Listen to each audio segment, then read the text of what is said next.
Qual é a diferença entre orar e rezar? A oração do Pai Nosso é uma reza?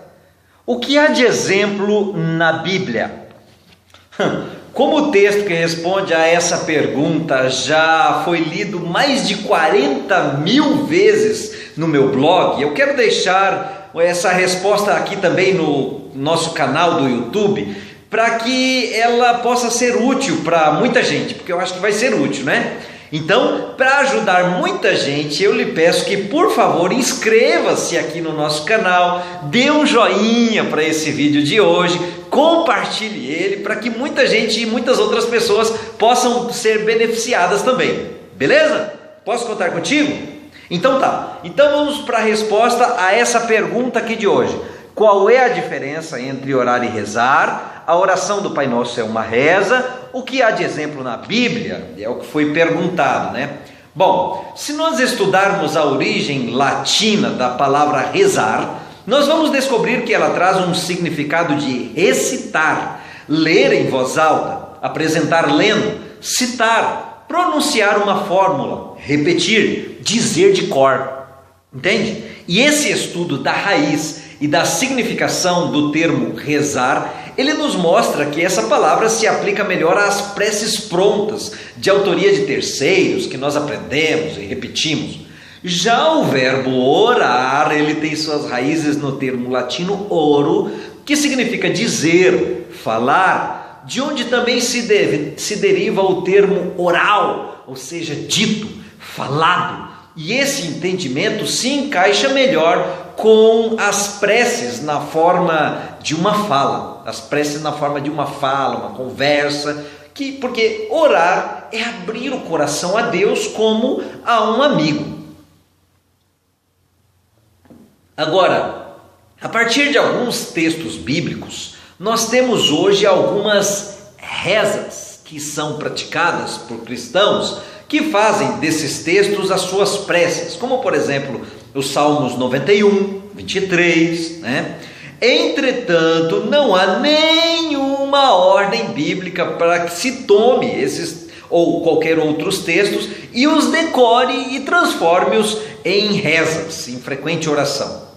E existe também o que nós chamamos de oração do Pai Nosso, a oração dominical, né? Que é o texto de Mateus capítulo 6, versos 9 a 13. Mas nós não podemos dizer que a intenção de Jesus era determinar que os discípulos dele praticassem assim uma reza.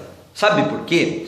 Porque nós podemos ver no verso 7, que antecede ao Pai Nosso, que através da própria admoestação do próprio Jesus, ele diz assim para não usarmos de vãs repetições. E esse termo, vãs repetições, ele não se refere à repetição de um pedido, ele se refere a um murmúrio vazio, preces longas que confundem verbosidade insignificante com piedade.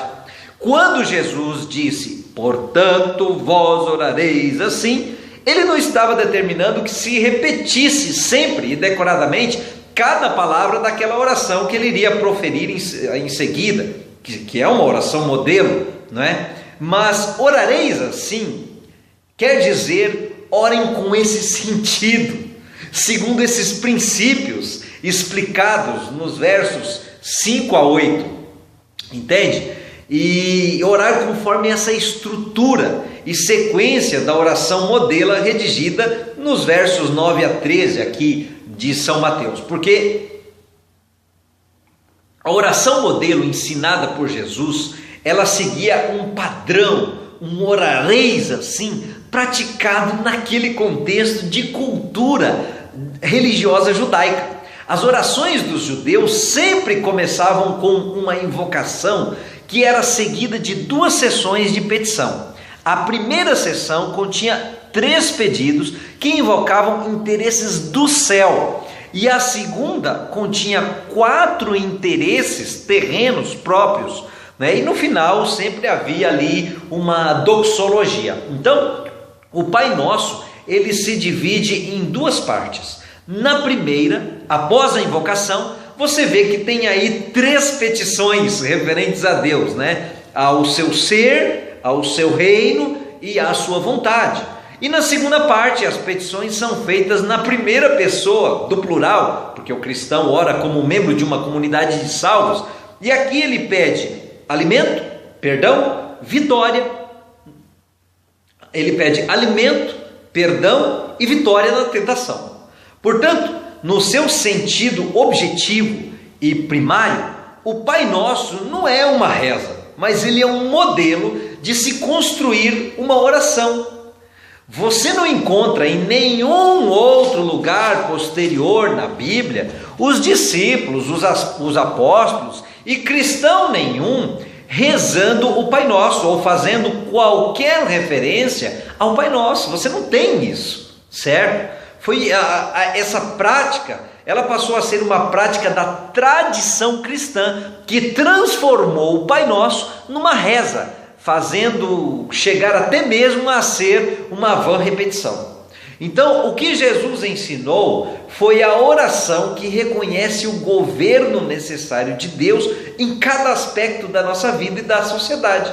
Na Bíblia tem muitos exemplos de orações, e as preces na Bíblia sempre se mostram ser uma fala do ser humano para com Deus, uma conversa espontânea, diferente de um recital decorado.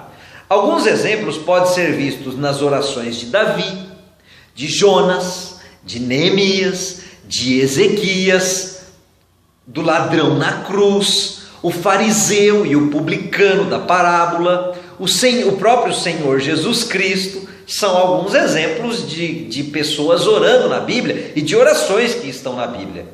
Agora, o resumo da coisa é que a oração é a chave na mão do crente para acessar o trono de Deus. É o meio de comunicação entre você e seu Pai de amor. Você pode ser uma grande pessoa de oração, tá certo? Então a dica que eu lhe dou é: reserve um tempo especial, num lugar separado, e converse com Deus sobre as suas mais diferentes alegrias e anseios. Ele te ouvirá. Você e Deus ficarão íntimos e você descobrirá em Jesus o seu melhor amigo. Então, meu amigo, que Deus o abençoe, guarde a você e olha, siga o conselho bíblico: orai sem cessar.